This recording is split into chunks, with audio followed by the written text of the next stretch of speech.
உள்ளங்கவர் ஓவியமே,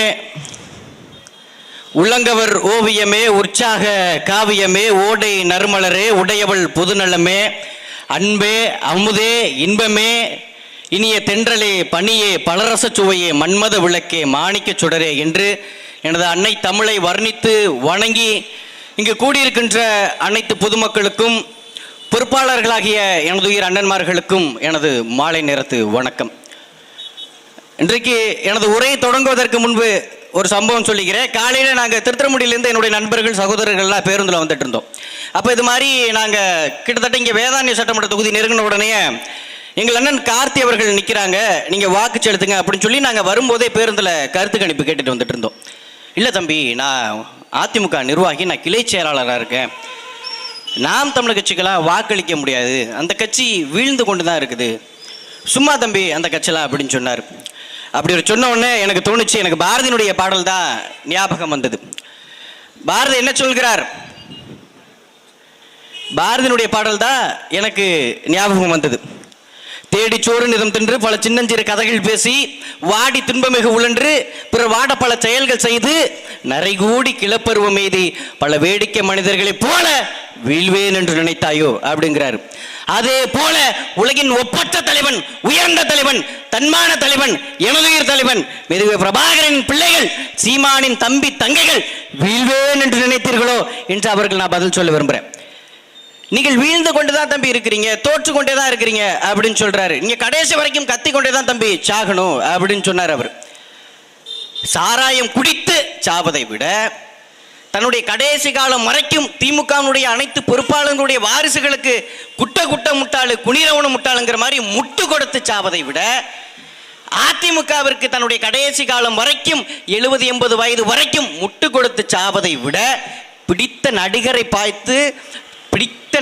பார்க்க போய் சினிமா பைத்தியமாக போய் சாவதை விட தான் பிறந்த இனத்திற்கும் மண்ணுக்கும் மொழிக்குமாக போராடி கடைசி காலம் வரைக்கும் போராடி சாவது எவ்வளவோ மேலியா, எவ்வளவோ மேல்.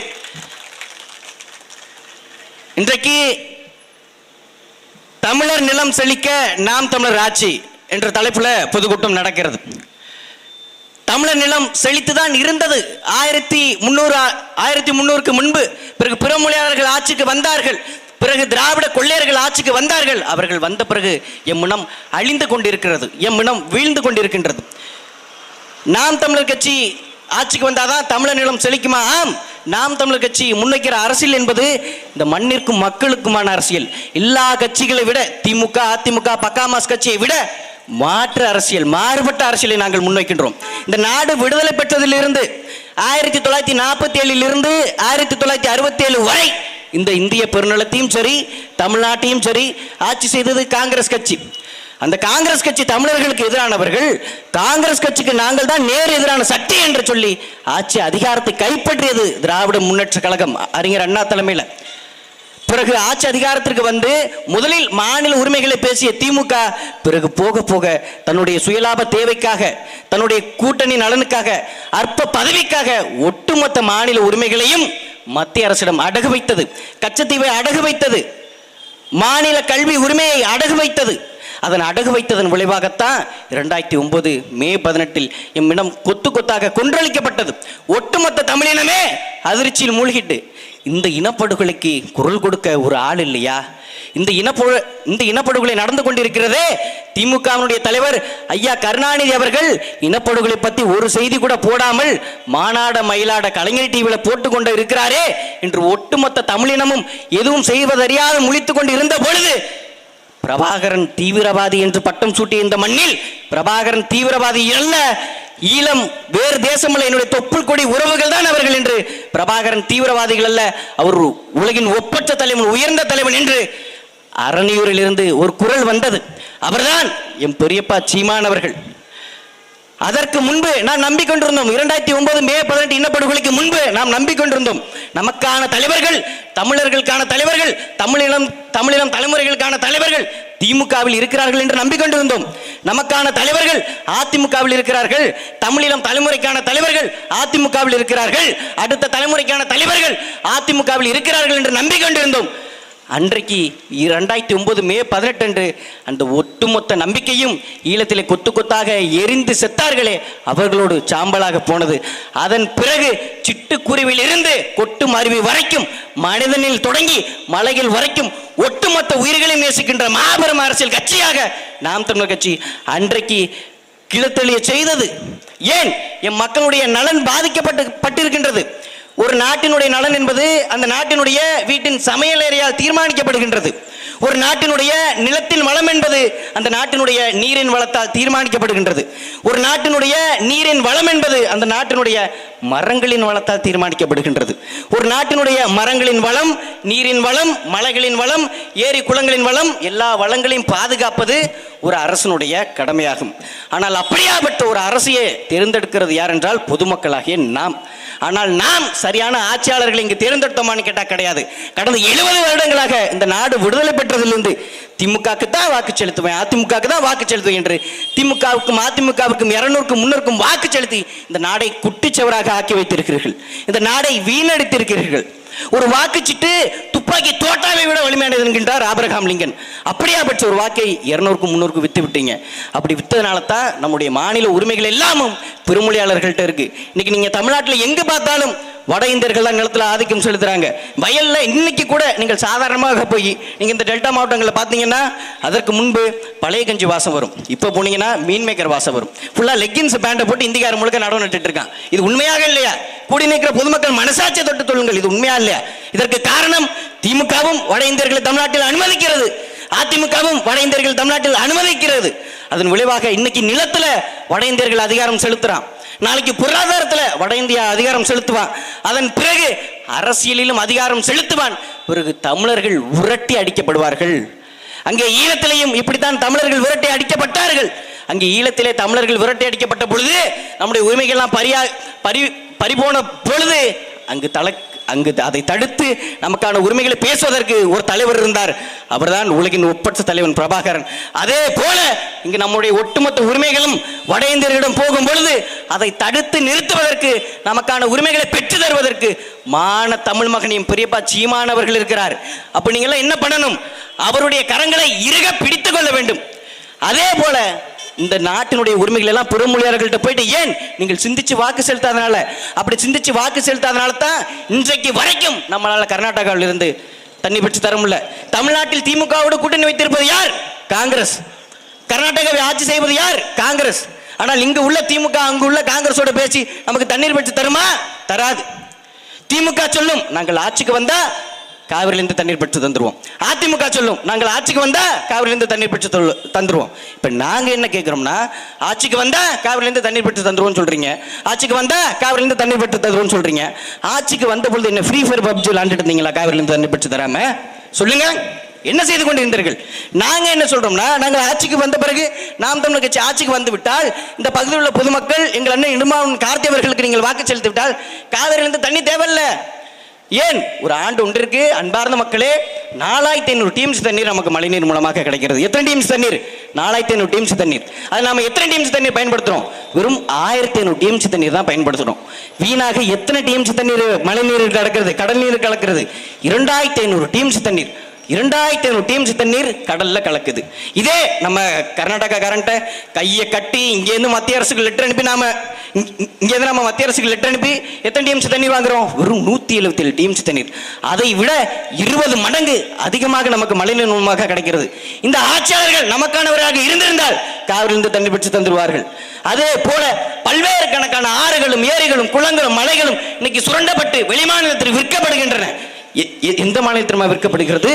எந்த மாநிலத்தில் ஆற்று மணல் அல்ல தடை விதிக்கப்பட்டிருக்கின்றதோ அந்த மாநிலத்தில் விற்கப்படுகின்றன. மழை இல்லை என்றால் ஏது மழை, மழை இல்லை என்றால் ஏது வளம், வளம் இல்லை என்றால் ஏது நாடு? அதை சிந்தித்து பாருங்கள். நம்முடைய ஒட்டுமொத்த வளங்களும் பிற மாநிலத்திற்கு வெட்டி விற்கப்படுகிறது. கேரளாவில் துறைமுகம் கட்டுவதற்கு கிருஷ்ணகிரியில் தொடங்கி கன்னியாகுமரி வரைக்கும் உள்ள ஒட்டுமொத்த மலைகளும் வெட்டி விற்கப்படுகிறது.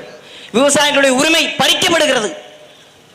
ஒரு நாட்டில் ஒரு விவசாயி சாகுறான்னா அது செய்தி மட்டுமல்ல, நாளைய தலைமுறையினர் நீர் இல்லாமல் சோறு இல்லாமல் சாக போகின்றனர் என்பதற்கான ஒரு முன் அறிவிப்பு. ஆந்திர மாநிலத்தில் என்ன நடந்தது? ஐயா நம்மாழ்வார் அவர்கள் கூட ஒரு முறை குறிப்பிட்டிருப்பார்.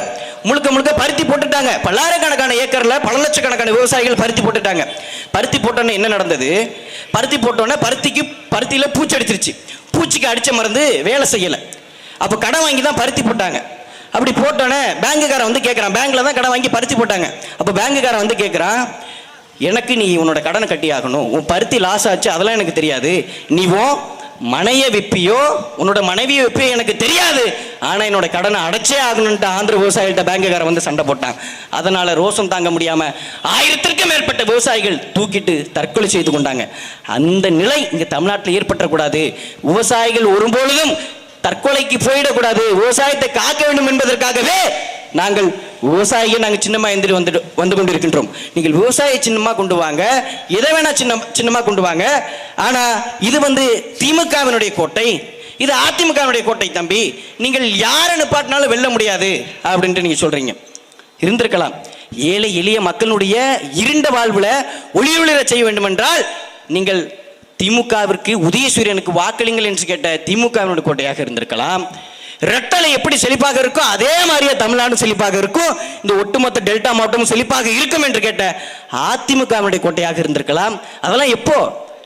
பிஃபோர் 2021 தேர்தல், 2019, 2016 தேர்தலில் அதிமுகவினுடைய கோட்டையாக இருந்திருக்கலாம், திமுகவினுடைய கோட்டையாக இருந்திருக்கலாம். ஆனால் வருகின்ற சட்டமன்ற தேர்தல் என்பது, இந்த 2026 சட்டமன்ற தேர்தல் என்பது பிரபாகரன் பிள்ளைகளுடைய கோட்டையாக மாறும். எழுதி வைத்துக் கொள்ளுங்கள். எந்த சட்டமன்றம், எந்த நாடாளுமன்றம் எம்ஜிஆர் வாழ்க, கருணாநிதி வாழ்க, அம்மையார் ஜெயலலிதா வாழ்க என்று முழங்கியதோ அதே சட்டமன்றத்தில் எங்கள் அண்ணன் கார்த்தி போகி தமிழ்தாய் வாழ்க, தலைவர் பிரபாகரன் வாழ்க என்று முழங்குவார். இதை எழுதி வைத்துக் கொள்ளுங்கடா, எழுதி வைத்துக் கொள்ளுங்கள். திமுகவுடைய 5 வருஷம் சரியில்லை, அதனால நம்ம ரெட்டலைக்கு வாக்களிப்போம். ஏன்னு கேட்டால் ரெட்டலை எப்படி செழிப்பாக இருக்கோ அதே மாதிரியே தமிழ்நாடு செழிப்பாக இருக்கும். நாங்கள் அதிமுகவுடைய விவசாயி ஐயா ஓஎஸ் மணியன் அவருடைய விசுவாசி, அதனால நாங்கள் அவங்களுக்கு வாக்கு செலுத்துவோம் அப்படிங்கிறீங்க. உன் விசுவாசத்தில் தீய வச்சு கொடுத்த. ஒரு பக்கம் ரெட்டலுக்குள்ள தாமரை ஒளிஞ்சிருக்கு, தாமரைக்குள்ள ரெட்டல் ஒளிஞ்சிருக்கு. இன்னொரு பக்கம் சூரியனுக்குள்ளே கதிரவாள் ஒளிஞ்சிருக்கு, கதிரவாளுக்குள்ளே சூரியன் ஒளிஞ்சிருக்கு. அதனால தான் எங்கள் தாத்தன் கர்ம வீரர் காமராஜர் சொன்னார், திமுகவும் அதிமுகவும் ஒரே குட்டையில் ஒரு மட்டை என்று சொன்னார். இந்த இருபெரும் திராவிட கட்சிகள் இத்தனை வருஷமா ஆட்சி செய்து தமிழ்நாடு பொருளாதாரத்தில் வீழ்ந்து விட்டது. கொஞ்சம் கூட பொருளாதாரத்தில் முன்னேறல. இந்தியா சந்தை பொருளாதாரத்தை நம்பிக்கொண்டிருக்கின்றது, தமிழ்நாடு சாராய பொருளாதாரத்தை நம்பிக்கொண்டிருக்கிறது. அவ்வளவுதான் வித்தியாசம். இந்தியா சந்தை பொருளாதாரத்தை நம்பிக்கொண்டிருக்கிறது, தமிழ்நாடு சாராய பொருளாதாரத்தை நம்பிக்கொண்டிருக்கிறது.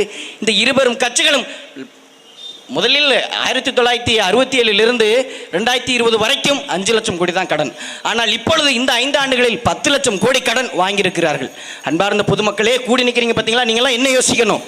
ஒரு பக்கம் ஓசி என்னென்ன பஸ் ஃப்ரீ, பஸ் இலவசமாக தராங்க, 1000 ரூபா காசு தராங்க, புதுமை பெண் திட்டம், எல்லா திட்டங்களும் இலவசமாக தராங்க. ஒரு பக்கம் ஓசி, இன்னொரு பக்கம் ஏறுது விலைவாசி. இல்லை, நீ யாருக்கு ஓட்டு போடணும்னு யோசிச்சின்னா கண்டிப்பாக நீங்கள் நாம் தமிழ் கட்சி விவசாய சின்னத்துக்கு தான் வாக்கு செலுத்தணும். நீங்கள் இன்னைக்கு நினைக்கலாம், இந்தியாவிலேயே அதிக சொத்து மதிப்புள்ள பணக்காரர் யாரு? யாராச்சும் ஒருவர் சொல்ல முடியுமா? அதிக சொத்து மதிப்பு உள்ள முதலமைச்சர் யார்? இந்தியாவில் உள்ள ஒட்டுமொத்த முதலமைச்சர்களிலும் அனைத்து மாநில முதலமைச்சர்களும் யாரு பணக்கார முதலமைச்சர்? ஐயா ஸ்டாலின் அவர்களா? இல்லை. கேரள மாநில முதல்வர் ஐயா பினராயி விஜயன் அவர்களா? இல்லை. ஆந்திராவினுடைய முதல்வர் சந்திரபாபு நாயுடு. எவ்வளவு தெரியுமா அவருடைய சொத்து மதிப்பு? 6755 கோடி. ஏது இந்த பணம்? எல்லாம் கருப்பு பணமா? இல்ல. எல்லாம் கொள்ளையடிச்ச பணமா? இல்ல. எல்லாம் திருடன பணமா? இல்ல. எல்லாம் மக்கள் வரி பணமா? இல்ல. ஹெரிட்டேஜ்ங்கிற ஒரு பால் நிறுவனத்தை 1995 தொடங்கி அதன் மூலமாக 6755 கோடி வருமானம் மீட்டிருக்கிறார். எதன் மூலமாக? பால் நிறுவனம் மூலமாக. ஆனா இங்க என் பெரியப்பா சீமான் அவர்கள் சொன்னா என்ன சொல்லுது? ஆடு மாடு மேய்க்க சொல்றாருங்க சீமான் அப்படின்னு போய் ஃபேஸ்புக்கில் போயிட்டு பதிவு போடுறாரு. பாலினுடைய சந்தை மதிப்பு 3 லட்சம் கோடி. ஆனா ஒரு ஆண்டிற்கு டாஸ்மார்க் மூலமாக கிடைக்கிற மதிப்பு என்பது வெறும் 50,000 கோடி. பாலில் மதிப்பு இருக்கிறது. உங்களுக்கு எல்லாம் ஒரு உளவியல் நோய். என் அன்பானவர்களை, என்ன நோய் உங்களுக்கு? மரம் வளர்ப்போம் மழை பெறும் என்று பள்ளிக்கூடத்தில் எழுத வேண்டியது, பஸ் பின்னாடி எழுத வேண்டியது, கார் பின்னாடி எழுத வேண்டியது. ஆனால் நாம் தமிழர் கட்சி மரங்களின் மாநாடு நடத்தினா என்ன சொல்வது? சிரிப்பு காட்டுறாருங்க சீமான் அப்படிங்கிறது. விவசாயி மகன் வண்டி முன்னாடி எழுத வேண்டியது, விவசாயி மகன் வீட்டில் எழுத வேண்டியது, விவசாயி மகன் பள்ளிக்கூடத்திலும் சரி காலேஜிலும் சரி வீட்டில் இருக்கும்போதும் சொல்லி செவுத்துல எழுத வேண்டியது விவசாயி மகன். ஆனால் விவசாயத்தை அரசு பண்ணி ஆக்கவே நாம் தமிழர் கட்சி சொன்னா சீமான் சிரிப்பு காமிக்கிறார் அப்படிங்கிறது. பல பேர் மானூர் பாசையில் உள்ள பிள்ளைகள்கிட்ட அப்படியே அட்வைஸ் பண்றது, தம்பி சீமான் பின்னாடி போகாதீங்கப்பா, ரொம்ப ஆபத்தான ஆள் அவர். நேற்று ஒரு பேச்சு இன்னைக்கு ஒரு பேச்சு பேசுகிறாரு. யார் இவர்? நம்முடைய அப்பா அம்மா விட இவ்வளோ அட்வைஸ் பண்ணுறாப்புல இந்த ஆள். ஒருவேளை பெரிய இயக்கத்தில் இருப்பாரோ, சரி நம்மளாம் சேர்ந்து அவரோட போயிட்டு பயணிப்போம் அப்படின்னு பார்த்தா, நீங்கள் என்னென்ன பண்ணிட்டு இருக்கீங்க அப்படின்னு கேட்டால், சீமானை திட்டி நான் ஃபேஸ்புக்கில் பதிவு எழுதி போட்டுட்டு இருக்கேன்ப்பா. உன் பதிவில் தீய வச்சு கொடுத்த சேட்டை தானே இது. சேக்குவார் என்ன சொல்றாரு? உங்களால் போராட முடியவில்லை என்றால் எழுதுங்கள், எழுத முடியவில்லை என்றால் பேசுங்கள், பேச முடியவில்லை என்றால் உங்கள் ஊரில் உள்ள மக்களை ஒன்றிணைந்து போராடுங்கள். அதுவும் முடியவில்லை என்றால் பேசாம செவுனியோன்னு இருங்க. அதுவும் உங்களால் முடியவில்லை என்றால் தயவு செய்து போராடுபவர்களை கிண்டல் செய்யவோ கேலி செய்யவோ எதுவும் செய்ய வேண்டாம். நாங்கள் மக்களுக்காக போராடி கொண்டு இருக்கிறோம். எங்களை நீங்கள் ஒருபொழுதும் விமர்சனம் செய்ய வேண்டாம். நீங்க பாட்டில் ஒரு ஓரமா இருங்க. எங்களிடத்தில் வீரம் இருக்கிறது, விவேகம் இருக்கிறது, ஆற்றல் இருக்கிறது, அறிவு இருக்கிறது, எல்லாம் இருக்கிறது. என்ன எங்களிடத்தில் இல்லை? ஆட்சி அதிகாரம் இல்லை. நம்மள்கிட்ட என்ன இல்லை? கனிம வளம் இல்லையா? காட்டு வளம் இல்லையா? நீர் வளம் இல்லையா? மண் வளம் இல்லையா? மலை வளம் இல்லையா? எல்லா வளமும் இருக்கிறது. ஆனால் நம்மிடத்தில் என்ன இல்லை? ஆட்சி அதிகாரம் இல்லை. அந்த ஆட்சி அதிகாரம் யார்கிட்ட இருக்கு? என் பெரியப்பா சீமான் அவர்கள்ட்ட இருக்கா? இல்லை கீழே உட்கார்ந்துருக்க எங்களுடைய அண்ணன் கார்த்தியண்ணன் அவர்கள்ட்ட இருக்கா? எங்கள் அண்ணன் சாட்டியண்ணன் அவர்கள்ட்ட இருக்கா? எங்கள் அண்ணன் ராஜேந்திரன் அவர்கள்ட்ட இருக்கா? யார் இடத்துல அதிகாரம் இருக்கிறது? கை கட்டி நின்று வேடிக்கை பார்த்து கொண்டிருக்கீங்க பார்த்தீங்களா? உங்களிடத்தில் இருக்கின்றது. அந்த அதிகாரம் எது? அந்த ஆயுதம் எது? என் பெரியப்பா சீமானவர்களே சுமந்து வந்திருக்கின்ற இந்த விவசாய சின்னத்தான். அந்த விவசாய சின்னத்தில் நீங்கள் வாக்களித்து எங்கள் அண்ணன் காத்தியவர்களை நீங்கள் வெற்றி பெற செய்யணும். பாரதி என்ன சொல்கிறார்? உழவுக்கு வந்தனை செய்வோம், விண்ணில் உண்டு கழித்திருப்போர் நிந்தனை செய்வோம்ங்கிறாரு. விவசாயத்தை முன்னெடுப்பவர்களை ஆதரிப்போம், அவர்களை வரவேற்போம், அவர்களை வணங்குவோம். ஆனா எதுவுமே பண்ணாம விவசாயம் செய்யறவங்களை கிண்டல் செய்யறான் பாரு, அவனை விரட்டி அடிக்கணுங்கிறாரு. பொதுமக்களாகிய நீங்கள் எங்கள் அண்ணன் கார்த்தியவர்களோட கைகோர்த்து விவசாயத்தை முன்னெடுக்கிற நாம் தமிழர் கட்சி எங்களை நீங்கள் ஆதரிக்கணும். யாரை விரட்டி அடிக்கணும்? திமுகவும் அதிமுகவும் இந்த பகுதிக்கு வாக்கு கேட்டு வந்தா அவர்களை விரட்டி அடித்து விட்டு எங்களன் கார்த்தி அவர்களை நீங்க சட்டமன்றத்துக்குள்ள அனுப்பணும், அனுப்பியே ஆகணும். அனுப்புனா தான் வேதனை தொகுதி பொழைச்சுக்கும். இல்லைன்னா அடுத்த 5 வருஷத்துக்கு அவ்வளவுதான். அடுத்த 5 வருஷத்துக்கு ஒன்றும் செய்ய முடியாது. திமுகவும் அதிமுகவும் ஒண்ணுதான். திமுகவுடைய ஆட்சி காலத்தில் பாலியல் வன்கொடுமை நடக்கிறது, அதிமுகவுடைய ஆட்சி காலத்தில் பாலியல் வன்கொடுமை நடக்கிறது. திமுகவும் விவசாயிகளுக்கு எதிரானவர்கள் தான். திமுக என்ன செய்கிறார்கள்? 5000 ஏக்கர் பரப்பளவுல பரந்தூர் விமான நிலையம் கட்டுறாங்க.